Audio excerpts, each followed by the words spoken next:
Solidarities in talks with U.S. diplomats to push for South Africa to be kept in the Africa Growth and Opportunities Act agreement, that's AGOA for short. It comes as relations between Pretoria and Washington have taken strain in recent months, with the country even being accused of supplying weapons to Russia. For more on this, let's speak to Solidarities economic researcher Theuns du Buisson. A very good evening to you, Theuns. Good to have your time. So, the South African government has already engaged in a process where it's trying to secure this country's stay within the AGOA framework. Why then are you starting this process with the same goal?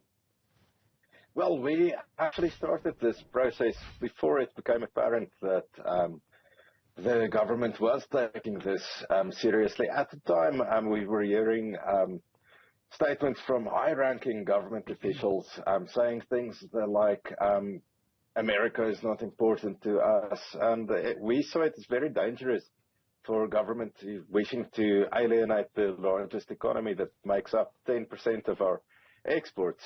So we saw it as vital to this African economy, and especially to some of the most vulnerable sectors of our economy and some of the most vulnerable people as well, who would lose that benefit if AGOA was to come to an end. So we felt we had to step in, and it has been a very positive experience. The report that I wrote was received extremely well, both in Washington and at the local U.S. embassy. And they have confirmed that besides being a great help, South Africa, and we have to commend Minister Patel and his department for the work they've done recently in order to strengthen that relationship and show that those officials jeopardizing the futures of South Africa do not speak for all of government and definitely don't speak for all of South Africa. If you're then optimistic or given some confidence by what Minister Patel has said after his recent visit to the United States, does that not make your pursuit then pointless? Are we not then running a parallel process? No, definitely not. It's very important that both from our side representing mainly labor and also being in a position to provide statistics that the government has failed to provide, that the diplomats directly asked us to provide. We were able to do that. So I'd say we're rather supplementing each other and aiding each other than running parallel processes. It's important to also note that besides us and government, the exporters who actually make use of AGOA were perhaps the most important contributors to this process, has also on their own accord, without the assistance of government, contacted Washington and made their case and their plea, and also showed that in some cases their businesses exist only to provide the U.S. market with products that we can produce here fairly cheaply, but for which no market exists. So it's vital to such industries that they be kept open. One such example that's perhaps not seen as vulnerable is the vehicles manufacturing market in South Africa, which is massive and provides high-paying jobs, much higher paying than most other jobs that are easily created. With that in mind then, what information, what are the statistics that you have been able to give to the Americans, and who specifically have you given them to that the South African government had not provided? Well, some statistics that the government does provide is how much trade and what was traded with the U.S., but then they don't specify what has been done under AGOA and what has been done under the general terms. So it was then my duty to go and see what is, how much of our trade does AGOA benefit, and they came up to about 20%. So overall, trade with the U.S. provides jobs locally to about 425,000 people, and about 85,000 of that is benefited directly by AGOA. And it's mainly in the agricultural sector and some manufacturing, some mining of base metals. Most of our trade with the U.S. is in precious metals, which is already zero rated. So we're already reaping that massive trade benefit.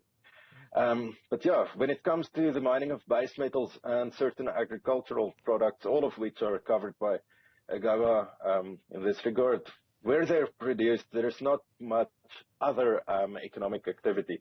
So if that trade with the US was to collapse, you'd sit with entire communities waiting for a new income or new markets to replace the US. Do you support then the push led by Minister Ibrahim Patel recently to try and get the Americans to commit to an extension of the AGOA agreement until at least 2025? I mean, it's due to expire, in 2025. What South Africa wants now is a commitment of an extension, an early extension. Do you support that? Yes, definitely. But just as we expect processes in South Africa to follow the agreed upon process and checks and balances to remain in place, the same process has to count for America. And they're sitting in September.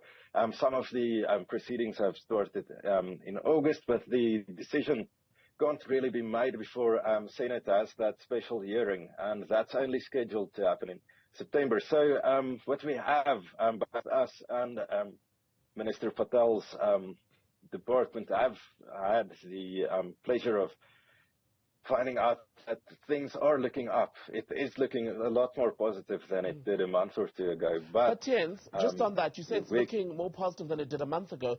Is it really, when you consider that in May, shortly after the allegations around the Lady R vessel and whether South Africa, in fact, what the American ambassador Briggs said at the time was that South Africa had basically loaded weapons, given them to Russia to aid in its invasion of Ukraine. There was the phone call between Minister Naledi Pandor with Antony Blinken, her U.S. counterpart, and after that conversation, the Americans said this, that they spoke today with Minister Pandor about the vital U.S.-South Africa relationship. They said they discussed further strengthening partnership to advance shared global priorities. That, to me, doesn't sound as though it's an American government that wants to sever ties or even wanted to sever ties soon after the Lady R scandal broke.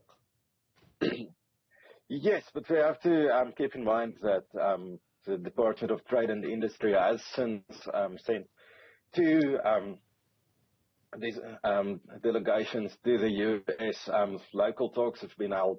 And from my experience, the U.S. is extremely serious about keeping AGOA intact and keeping South Africa part of it. And, some ideological reasons still persist in the governing party, which for some reason makes them willing to put the livelihoods of South Africans at stake, thereby saying that we choose Russia, for instance, over the interests of the U.S., which is perfectly fair. But then you should also keep in mind that the U.S. has done, economically at least, a lot for South Africa over the last century, to be honest. Many of the early investors in South African manufacturing has been American companies. Many of our export destinations still remains America.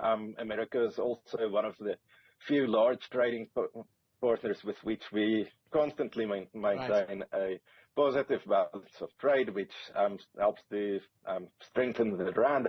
So that can't be jeopardized for any reason whatsoever. But South Africa, as Blinken was saying after that phone call in the readout, is still a strategic partner. I mean, there's the AGOA issue. When you talk about AGOA, you talk about trade, you talk about the exchange of money and goods, right? But also South Africa plays a huge strategic role on the continent, one of the most stable countries in the continent, and the Americans still very much want to rely on that stability in order to influence the way in which things develop on the continent and perhaps even intervene where necessary. So given that complexity, would this current administration really risk AGOA coming apart? And I wonder how much of the jitters from Pretoria may have to do with the fact that America itself is going into an election cycle soon, and if this issue is not finalized, we don't know what sort of U.S. government we're going to get in 2024.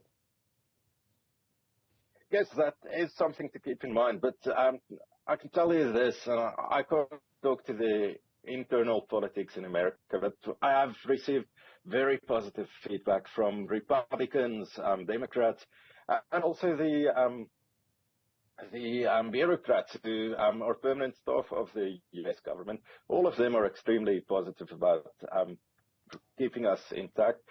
And I'm sure Minister Patel has also done quite a lot in recent weeks, especially to calm his colleagues in government to not say things like that the US is not important to us, because that was directly in Naledi Pandor's words what she said.